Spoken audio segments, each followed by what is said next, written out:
Mpitsabo malagasy tsy tamana eto an-tanindrazana noho ny fepetra iasana.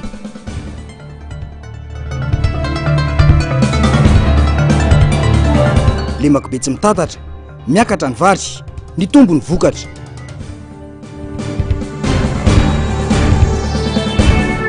Fanarahana politika eny amby 17 ireo antoko na nasony hoy ny Kafim, dinika fotony aloha vao fanarahana hoy ny antoko Alpha. Manatra ny fiarabana tompoko klasy tompoko vavy tonga soa ato anatin'ny fotoanan'ny fampahalalam-baovao eto amin'ny fahitalavitra MBS, manasanao ampanajana izay anaraka ny vaovao hatramin'ny farany. Vaovao makasika ny fiainam-pirenena avy hatrany no isataratsika ny fampahalalam-baovao. Firosona amin'ny fanapahan-kevitra tiana atao ny tsy fahazavana ny lalakizorana sy ny tena rafitra itondrana ny fanjakana. Olana lalina na dia tsy hita maso aza izany satria misy fiantraikany midadasika amin'ny lafiny rehetra eo amin'ny fitantanana ny firenena hoy ny filoha Marc Ravalomanana. Tsy maintsy irosona ny fampiresahana hoy hatrany ny fanamafisana. Io maraina io dia niona tamin'ireo délégation avy amin'ny vondrona afrikana ny tenany ny andindininy izay eo amin'ny sary sindratsariny Mathieu Prince. Tsy afaka ajanona amin'izao fa tsy maintsy faranana izao olana eto amin'ny firenena izao hoy ny filoha Ravalomanana androany. Taorinin'ny fiaonana tamin'ireo iraka manokany SADC izay tonga eto Madagasikara dia nifampidinika tamin'ireo teo anivo ny vondrona afrikana ny tenany. Fifampiresahana ny fandraika amin'ny fizotry ny raharam-pirenena. No mafisy ny filoha Marc Ravalomanana fa mbola tsy mazava tsara ny lalak'izoran'ny firenena ary maika ny fampiresahana eo amin'ny samy malagasy. Tena zava-tsara avoko malagasy aho hoe inona ny antony tsy maintsy irosontsika amin'ny famanana ilona eto Madagasikara. Tsy afaka hijanona amin'izao foana tsika fa tsy maintsy mifara ninona fiavarana tsy maintsy mifara amin'ny fifidianana. Ary amin'izay nefa tokony zava-tsara ny resaka mba ahafahana fampatoko tsara amin'ny zavatra toa. Dia raha ny teny hoe tsika amin'izao fotoana izao tsy ao anatin'ny cadre constitutionnel, za tsy milaza hoe tsipaka na hoe manohana fa aza atao tsara manao an'iny fa miaraka kosa n'ilay feuille de route na ny charte. Amin'izao fotoana izao tsika tsina tsy manaraka an'ilay charte, tsy mbola manana an'ilay charte, tsy mbola manana an'ilay lalak'izorana zay fanarahana samy mpanao politika. Tsy misy kisendrasendra fa miankina tanteraka amin'ny safidy sy ny finiavan'ny mpitondra ny politika ampiarina. Ny tsy fisian'ny vina sy ny lalak'izorana mazava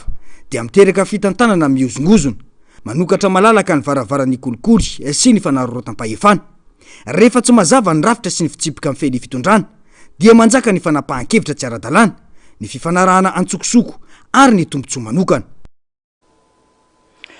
Fa niteraka resabe teo amin'ny sehatra politika ny fametrahana fifanarahana politika no tontosain'ny Kafim andro maromaro lasa izay entina amin'ny fikonan-dom-pirenena io fehinkevitra io hoy Guy Maxime Ralaiseheno. Ankoatra izay tsy mahamaika ny fanatanterana ny fifanarahana hoy kosa ny antoko Alpha fa mila atao maika ny dinika ifotony amaritana mazava ny lalankizorana itondrana ny firenena mijoro amin'izao fotoana. Nasisy karazafy sy mbola avatsara no mitatitra ny antsipriany izay. Tafakatra 770 amin'izao fotoana ireo antoko politika nanao soniny fifanarahana politika hoy Guy Maxime Ralaiseheno. Vokatry ny fikanan-doana ataon'ireo mpanao politika no nahatanterahany ity fifanarahana ity. Raha ny fanazavana, antoko politika miisa 770 no nandray anjara tamin'ny sehatra fanakalozana no fanatsarana ny fanaovana politika na ny SIAP ny alohan'ny namoahana ny tsokevitra. Teboka lehibe ao anatin'ny fifanarahana ny tolokevitra mikasika ny fandravana ny androm-panjakana, ny fanavaozana lalam-pifidianana sy ny lalam-pandrenana raha ny fanazavana no meny mpandrindra nasionaly ny Kafim. Tsy mitovy sameza tsy misy valiny samy izay ny atao hoe politika fa aminay fotsiny mahasarotonanay dia ny hoe ny vokatra ny fotoana amin'izay hevitra iombona amin'izay ary teny ny fampiarana. Zay zany marovanay ao anatin'ny fisoronay Kafim. Zay hoe fanivana ny fanaovana politika da tavintsika eto Madagasikara hoe saky tsy mampainga bloka no tsy mifandaina amin'ny samy mpanao politika. tsy voatery hitovy hevitra ny mpanao politika sy ny antoko politika rehetra ka izay no antony fizarazarana ho ny fanamafisana mazava kosa nefa nitanjona dia nitadiavana vahaolana amin'ny olana misy eto amin'ny firenena entina mandritra ny fikanandohan'ny pirenena io fifanarahana politika io raha ny fanazavana ihany. Ino no adevitra ny antoko lehibe sy ny antoko kely. Ny antoko lehibe ary zao dia mitovy mihitsy aminay maromaro hoe tsy maintsy tsika mametraka satan'ny fanorenana eto Madagasikara na charte de la fondation dia mazava ny zany fa mitovy hevitra dia aminay zany fanaovatsy nisy isany andrasana ariako amin'izany ohatra ny antoko Madagasikara nge dia miteny mazava izy hoe tombona ny hevitra mitombona ny hevitra tsy mitovy fotsiny ny fomba atrehana ny raharaha politika dia tsamezatseny izy misy zany any anatin'ny adevitra politika izay mbola mametraka sokatritsika. Tsy manakihana ny ezaka ataony hafa amin'ny fitadiavana vahaolana ho an'ny antoko politika alpha izay nisafidy ny tsy handray anjara tamin'ny dinika sy ny fifanarahana politika ho an'ny antoko noho izy io mbola miteraka adevitra sy tsy fitovikevitra maro tsy azo ekena ny hevitra ametraka tetezamita mandritra ny telo taona ho ny filohan'ny antoko lava loatra zany ka mety ampitombo ny krizy efa misy eto amin'ny firenena ho ny fanehoan-kevitra. Nanao siny ve sa tsy nanao siny ny antoko tsy nanao siny ihany koa ny antoko ary tsy hanao siny ny antony dia satria nahoana betsaka ny zavatra mbola mampisy adevitra ngezabe ao anatin'ilay zavatra hosony avy ary rehefa tena dinihana misy zavatra sarobaliana ao ambadika ny zavatra voasoratra rehetrarehetra. Za mahita hoe izao akao politika izao be dia be ny zavatra mety azo ekena ao anatiny fa be dia be ihany koa ny zavatra mety mbola tokony tondrana fanazavana misy kokoa ao anatin'izany mba ahafahan'ny olona tena resy lahatra ao anatin'izy. Isany mampiteraka resabe ao anatin'ny fifanarahana io ihany koa raha ny fanazavana ihany ny fahitana ny mpanolotsaina teknika ny fihadidinan'ny fanavaozana ny repoblika mandray anjara mivantana amin'ny fifanarahana misy ihany anefa ireo teboka azo dinihana ao anatin'ny fifanarahana ho hiatran'ny antoko alpha saingy ny fanatanterahana ny dinika ifotony ihany no ahazoana mametraka izany. Fanontaniana ngezabe apetrako zany dia hoe nankatoavon'ilay PRRM ve zany ity akao politika zay voizina tsy akijanona ataon'ny mpanolotsaina manokana ty satria ianao rehefa mpanolotsaina manokana manko misy sata manokana zany tokony ho tandremana ihany ao anatin'izay amin'ny fotoana ekarana sy tenenana iny amin'ny anononjery indrindraindrindra. Ny antoko alpha dia mitana ny heviny hatramin'izay ka hatramin'izao tsy mety amin'ny antoko alpha ny fitazonana ela loatra zany hoe ho fanatanterahana ny fikanam-pirenena zany satria misy tendazana ho manao hoe ny ela maharaivo. Manoloana izany miantso ny anaovana dinika nasionaly ifotony ny antoko alpha indrindra momba ny lalàna mifehy fifidianana ny repoblika fahadimy ary ny lalam-pandrenana raha ny fantatra dia nisy ny fionan'ny kafim tamin'ireo iraka manokany sadaiky ny tolakandro teo nanolorana sosikevitra no soniavin'ireo antoko teo koa ny fanamafisana fa ho dinika malagasy samy malagasy no vahaolana ka tsy hitsabaka amin'ny fanapahan-kevitra ho raisin'ny malagasy na hanery amin'ny hevitra efa voavolavola mialoha ny vahiny na namafy ny sadaiky raha ny vaovao fa iaino sy handray ny hevitry ny malagasy no dianeto ary vonina hifanampy amin'ny asa famahana ny olana atrehana amin'izao fotoan'izao. Mbola eo amin'izay vaovao izay hiatrany sehatra ny fanakalozan-kevitra fa tsy fifanarahana politika noho ny tanterahina tetsy Ankorondrano hoy ny filoha nasionaly ny antoko HSVM Rakotovao Arivo. No azavainy ihany koa ny antony tsy nanaova ny antoko HSVM masony ny fifanarahana no soniavin'ireo antoko telo am'zato. Sary sindratsary ny Mathieu Princy. Tsy vondrona politika toy ny firaisankina fa sehatra fanakalozan-kevitra no nitondrana ny fakan-kevitry ny siapa tetsy Ankorondrano. Isan'ireo antokona saina hiady hevitra ny HSVM ka tonga nanatrika izany. Mbola tsy fotoana amaritana sahady ny endrika hitondrana ny firenena nefa izao hoy ny fanamariana satria mbola isy ny fankan-kevitra nasionaly hoy ny filoha nasionaly ny antoko. Ny HSVM dia anisan'ny nandrainjara fa tsy nao soni satria aminay reny sehatra ifanakalozan-kevitra espace de dialogue reny hoe ahoana ina ny hevitra amin'ity ina ny hevitra amin'ity dia izay ny tsy hanaovanay soni satria iny tsy ohatrany hoe firaisankina ohatra zay inona moa ty izy coalition politique fa espace ngeza be fotsiny tonga le fanasana kapobeany dia tonga ny olona dia ahoana moa ny ifamatora sady amin'ny hevitra tsy mitovy fo zay aloha farafaratsany hoe zany ahafahana mandroso hevitra eno makany amin'ny fionam-be-pirenena fa lasa aloha loatra satria zany ary zay mahasotany sadeky nareo zy moramora manao sonia io zay zay indrindra ny tsy anaovanay sonia raha antoko politika manao sonia zany ajaina ny sonia raha lehibe ianao filoham-pirenena teo aloha ianao na mpitarika atoko ianao na mpitarika rehefa nanao sonia ianao dia lehibe zay raha zany tsontsy ny avin'olona ianao ka aminay de tsotra fotsiny hoe tsy tokony ady hevitra zany zay zany hevitra olonireo eny ary tsy zay ny hevitray de tsy manao sonia zay fa ny a zany lay hoentina ataoko hoe toakevitra eto amin'ny firenena hoe sinona zay tokony nanao sonia tao reny inona zay tsy nanao sonia ve zany lehibe fa tsokevitra zany raha ohatra na vita reriny za de tsy niady fitambarana tamin'olona fa anaty firy taona zay tsika nitady fitambarany any anjeran'ny jadona teto ko androany isika no ifandaka toerana fotsiny eto hoe ranona lehibe ranona kely aminay zany tsy tsara moa ny manamarika fa antoko telo am'zato no voalaza fa nanasonia fifanarahana taoriany ny fakan-kevitra io ny tombo 9 izany raha ny vaovao farany isan'ireo voalaza otsy nanao sonia izany ny antoko tima sy ny HVM tsy resaka antoko lehibe na kely hoy ny faneho-kevitra no tsy nanaovana sonia fa foto-kevitra satria diso aloha loatra ny fitakina nataon'ireo antoko sasany ireo ho iatrany irivo rakoto vao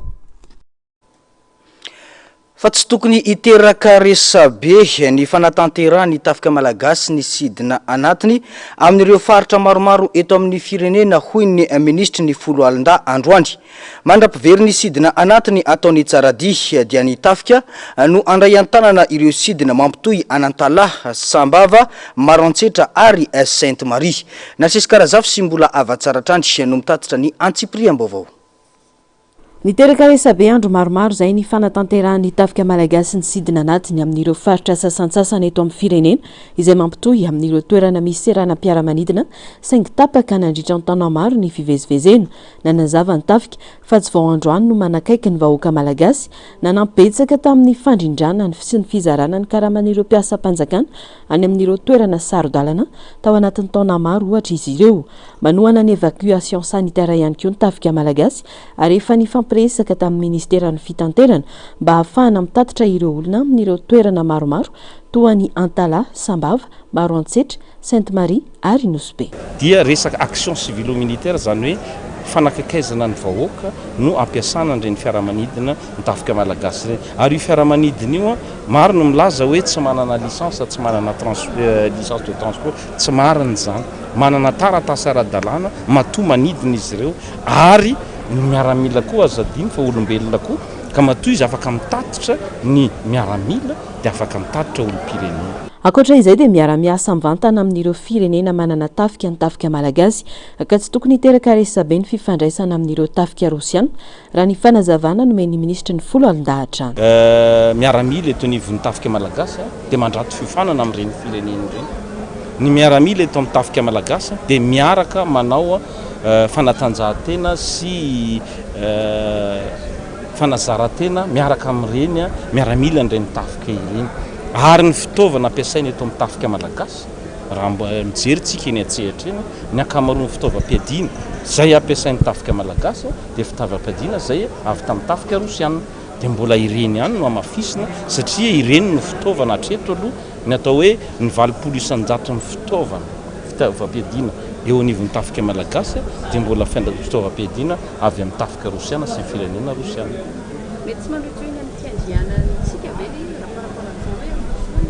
Tsy misy hatreto aloha tsy misy fanoitoinana satria fiaraha-miasa no atao tsisy idiran'ireo firenena vahiny mihitsy ny atao anatin'ny tafika malagasy fa fiaraha-miasa no misy fampitaovana no ataondry zareo fampiofanana no ataondry zareo ary fanatsarana sy fikolokoloana nireo fitaovana no ataondry zareo fa iry zareo dia tsy miditra amin'ny fibaikona na ny asa zay ho tanterahany tafika malagasy eto amin'ny firenena.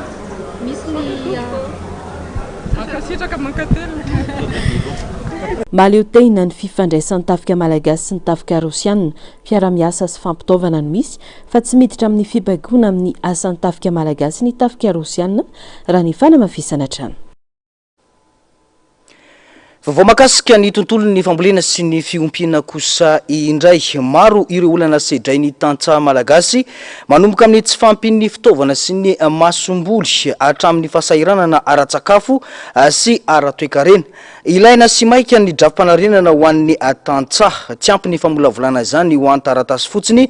fa io no mahazo ny tantsaha mamokatra bebe kokoa mampitombo ny fidiram-bolany ary miaro ny firenena amin'ny krizy ara-tsakafo sy ara-toekarena hoy Rakoto Vaorivo Androany eo amin'ny herindratsariny Mathieu Prince. Fototry ny toekarena malagasy ny tantsaha mivelona mivantana amin'ny fambolena ny antsasaky ny mponina mahery eto amintsika. Raha marefo ny tantsaha, marefo ny firenena iray manontolo. Tokony hamaly ny olana fototra toy ny tsy fahampian'ny masomboly mamokatra tsara, ny tsy fisian'ny fitaovana, ny olana amin'ny fanondranana ary ny fahabangana eo amin'ny fanohanana ara-teknika, ny drafi-panarenana ny tontolon'ny tantsaha hoy ny fanehoan-kevitry Rivo Rakoto Vao. Raha vo ireo no mahantra dia mahantra foana isika satria lasa etam-be mialatsina ny fitenenana ho an'ny ezaka ataon'ny firenena raha tsy misy ezaka manokana atao amin'ireo. Misy an'izany ny mpamboly vary ka ataoko hoe fotoana zao fanavozana zao ny todihana bebe kokoa zany any amin'ny tantsoroka hoentina any amin'ireo tantsaha zay mety misy valiny aingana nefa tena ataoko hoe ny maritra dia any amin'ny fiarina azy amin'ny vola ilaina aloha lafo loatra ny fampindramam-bola eny amin'ireny toeram-pamboleny reny, mamboly vary, mamboly katsaka, mamboly mangahazo. Ina ny azo fanjakana atao amin'izany ary raha za manokana dia manosika amin'ny fanjakana eo raha misy ihany no azo atao mba anarenana ny firenentsika mba tsy anosika an'ireny olon'ireny hiakatra ty amin'ny tanàn-dehibe fa hijanona any dia anisany ny tantsorika hoentina manampy an'izy ireny. Ahoana hividina zezika miakatra be io, ahoana ny tsy fandriampahalemana ihany koa, ahoana ny isian'ny ataoko hoe ny réforme agraire mba ilamina ny toe-tsain'ny fiarikarenany ambanivohitra tsy isian'ny ady tany be loatra intsony ary atosika izy ireo mba anana tany izay misoratra amin'ny anarany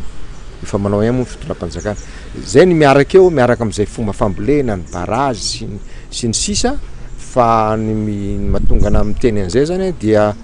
tsy voaresaka loatra,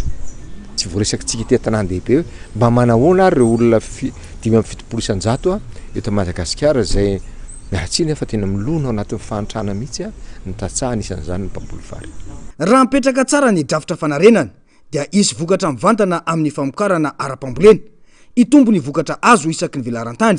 ihena ny fatiantoka ary voafehy kokoa ny famokarana indrindra ho an'ireo vokatra fototra toy ny vary. Izany no dingana voalohany mankany amin'ny fahavitantena ara-tsakafo, tanjona lavitrezaka ho an'i Madagasikara hatramin'izao hoy hatrany ny fanazavana. Tokony hitantaratra anatin'ny adevitra amin'izao fanavozana zao zany hoe ahoana ny drafitra planina anarenantsika ny tontolo ambanivohitra. Misy milaza foana misy ministera ao miandraikitra an'izany fa ataoko somary aty amin'ny efa ty amin'ny anavalina angamba ilaza anazy fa ary ambony ery le fototra lehibe zay efa nezana tamin'ny fotoan'andro no najanony fitondrana ingay andrazela sy namaindry zareo dia manafatra vary. Zany ny eritreretiny hoe politika maritra naperika eto amin'ny firenena zay fantatra fa sady mamono ny tantsaha no mampisitongana volatsika satria be da be loatra ny entana faratsika no misy ny ahiabe da be hoe ataon'ny olona fanaovana trafika fotsiny le resaka hoe importation na vary 700 000 tonnes ve onona farana rotona lasa zay aiza daholo zany volanizy zany sy ny sisa ny tantsaha nefa miraviravy tanana marina hoe sarotra le manao tosika any amin'ny tantsaha nefa njaratsika zany rehefa tongatra tena hoe iady amin'ny fahantrana isika ary tonga ny mba fampandrosoana. Tsy tokony hijanona fampanantenana politika na antsoratra ny drafi-panarenana ho an'ny tantsaha. Mitaky fanatanterahana mazava, entitra ary aray maso eny fotony izany. Ny fanarenana ny tantsaha no fanarenana ny toekarena ary ny fanatanterahana ireo drafitra ireo no lakile ny fampandrosoana maharitra sy ny faleovantenany Madagasikara hoy hatrany Rivo Rakoto Vao. mbola eo amin'izay vaovao izay atrany fotom-piveloman'ireo mponina ao amin'ny boriboritany fahaenina ny volovary an-tanimbary ho nisy olombavambahoaka andriamampandry Todsoa Kararina raha ifaliana miaraka amin'izy ireo ny amin'izao fiakaran'ny vokatra izao indrindra fa nitomby ihany koa ny vokatra tamin'ity taom-pijinjana ity araka zany toy ny fanao isan-taona dia niara-paly tamin'ireo tantsaha tetsy amin'ny lemaka Betsy Mitatatra nisy olombavambahoaka ny boriboritany fahaenina ity ny antsiprian'izay eo amin'ny rindrantsariny Mathieu Prince. Fotoam-pifalian'ny tantsaha ny vanim-potoana tahaka izao masaka ny vary izay natana fitombony ny vokatra tamin'ity taona ity. Mafy no niaretan'ny tantsaha nandrindra ny fotoana maharitra nandra-piakatra ny vokatra tahaka izao saingy nisy ny ezaka ny raisana ka nazahoana ny vokatra. Fomba fanao amin'ny fotoana miaka-bokatra no natao androany ho fanehoana fifaliana amin'izany ho nisy olombavambahoaka Andriamampandry Todsoa izay nrotsaka teny an-tanimbary niaraka tamin'ireo tantsaha. Ny tena moa dia salam isa-taona dia fararano ny ety aminay ety Ambohimanarina sy ny faritra Ateroka dia miaraka amin'ny Atatsambo zany ny jinjavary ny taona mively tao anatin'izay ary nisy koa zany ny fanampiana maro izay natao tamin'ny Atatsaha tetea na tamin'ny ara-pitaovana io na araboly io ary isoran'Andriamanitra farahoarina amin'ny isa-taona dia tombo ny vokatra tamin'ity taona ity noho izay fiara-miasa nirana tamin'ny Atatsaha sy tamin'ny fanajariana andreo kanal maro ary koa ny fanasarana ny fivoahan-drano sy ny fidiran'ny rano. Zany akory tsy misakana hoe tsy asa tsony zany ny tompony nandraikitra izay tokony masahana an'izay fa eto dia manao antsoavy koa masomba boaka ny tena satria mbola ilaina ihany izay fanatsarana ny kanal maro ety amin'ny lemaky Betsy Mitatatra sy ny manodidina sy lanera ety aminay satria ety anisan'ny sosopotra amin'ny vary eto amin'ny faritany na Antananarivo koa dia eo zany izay fivoahan-drano sy ny vidinan-drano zany mila jerevana ihany ary mila atsaraina izay zany dia ny tena manao izay mety nefa misy ireo tompona andraikitra isa-mbarana tonga isa-panjakana tokony hijery vahoaka tantsaha satria raha tiatsika hoe aleo isy izay famokarana izay isy izay hoe fahavitantena ara-sakafo dia tokony jerena akaiky ny tantsaha ka ny tenanay moa zany dia efa nanadio ny kanal maro manala ny tsikafona niaraka tamin'ny Atatsaha dia ara-paina daholo ny tantsaha rehetra zany ety amin'ny faritra lemaky Betsy Mitatatra sy lanera ety Ambohimanarina sy Ateroka fa mba nitombo ny vokatra zany tamin'ity taona ity. Antenaina ny sy paikady manokana ho an'ny tantsaha ka hitombony ny vokatra miakatra tahaka izao ho ity solombavambahoaka ity. Tsy tokony ho andraikitry ny solombavambahoaka ny asa natao tamin'izy ireo hatramin'izay saingy natao izany noho ny olana tamin'ny fitondrana teo aloha. Ny tantsaha no fototra ifaharan'ny fivoaran'ny firenena irosona amin'ny fahavitantena ara-tsakafo. Tsy misy raha teo ny manana ny ampy fa sambatra izay mifanampy ka izany no antony anosehana azy ireo foana mba ahafahan'izy ireo mivoatra amin'ny fiainany. Vao makasika ny toetrandro kosa indray tany amin'ny manodidina ny 400 kilometatra andrefana somary avaratra andrefa ny Besalampy no misy ny fohiben'ilay andro ratsy miforona ao amin'ny lakan-dranon'ny Mozambika raha ny fampitam-baovao ny meteo ny ariva teo tamin'ny 4 ora tolakandro. Mbola malefaka ny heriny ka tombanana ho 540 kilometatra isan'ora ny rivotra miaraka aminy izay arahina tafiotra 80 kilometatra isan'ora ao anatiny oram-baratra. Itombo hery miandalana ity andro ratsy ity raha ny vinavina satria tombanana amin'ny ankapobeny ny tontolo ivoarany. Mety ho lasa rivo-doza ny zoma ho avy izao kosa ka manambana mivantana ny faritra avaratra andrefan'iny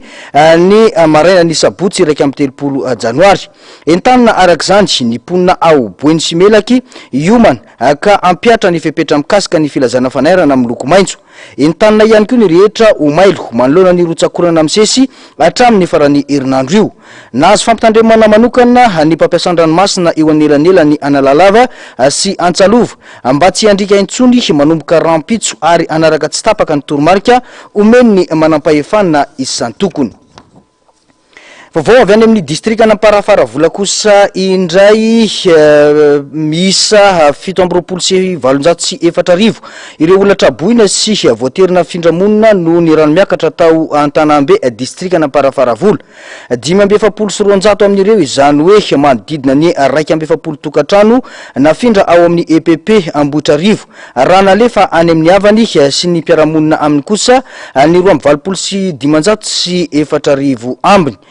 tanimbary manodidina ny 10,000 hektara no dibo-drano ihany koa amin'izao fotoana izao trano 1,700 no dibo-drano raha 7 simba raha nitatitra ny voaka ny atoandro teo no ny abetsaka ndrotsakorana sy ny fahanteran'ny fotodrafitrasa dia vaky ny digue de protection ao amin'ny commune rurale Tanambe sy Beanana kantarika izao fahavoazana izao.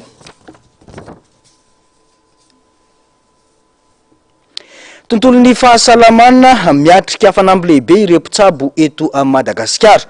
tsy ampy ny olona manome fitsaboana amin'ny vahoaka malagasy miaro ny mpitsabo sy miantoka ny fanajana fitsipika ara-pahasalamana ny olavitra amin'ny asa ataony raha ny fanazavana raha ny fantatra ihany koa dia anaovako nandoam-pirenena tsy ho ela ireo mpitsabo andiniana ny vahaolana maharitra manoloana ireo olana saidray ny dokotera manerana any Madagasikara na sisy karazafy sy mbola avatsara no mitatitra ny Antsipriam-baovao.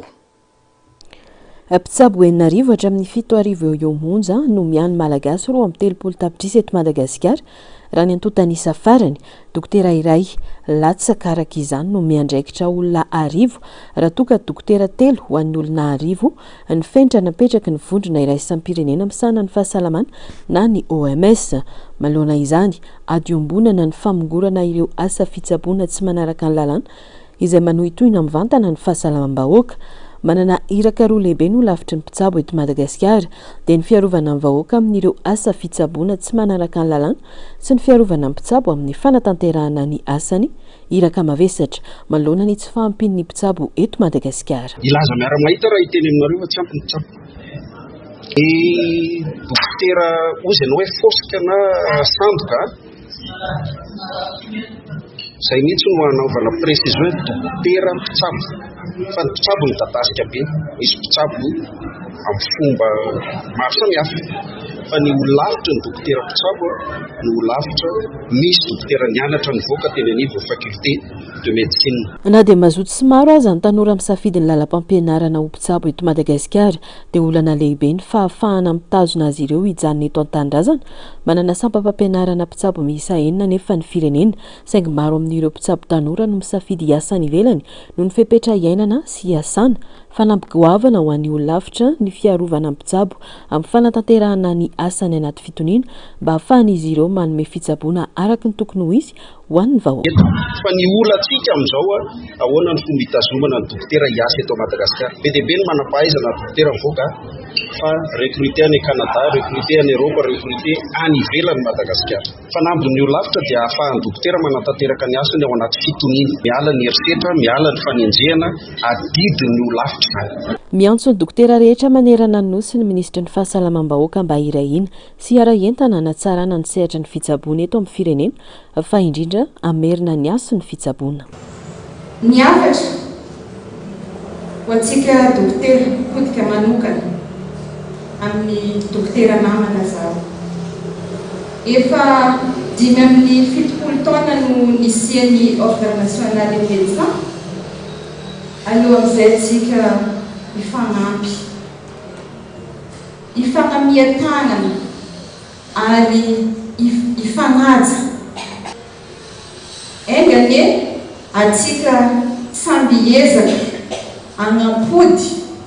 indray ny asiny mpitsabo sy ny asiny fitsaboana tokoa. Nampahafantarina androany moa ireo mpikambana vaovao eo anivon'ny birao mandrafitra ny olavitry ny mpitsabo eto Madagasikara napetraka ho lahara-pahamehana araka izany ny fampifindronana ny dokotera rehetra manerana ny nosy ny fanatsarana ny fitantanana eo anivon'ny olavitra ary ny fametrahana sehatra ahafahan'ny dokotera miresaka sy maneho malalaka ny heviny isy ihany koa ny fikanando nasionaly ho an'ny mpitsabo rehetra ho tanterahana tsy ho ela raha ny vaovao hatrany.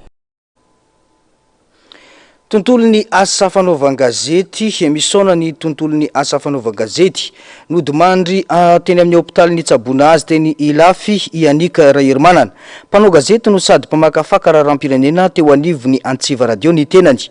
nanomboka ny taona 1770 no nanomboka ny asa fanaovan-gazety Ianika Rairimanana 2 taona araka zany no nanaovany ny asa mahampanao gazety toy ny enda-soratra administrateur délégué teo anivony Antsiva radio Ianika Rairimanana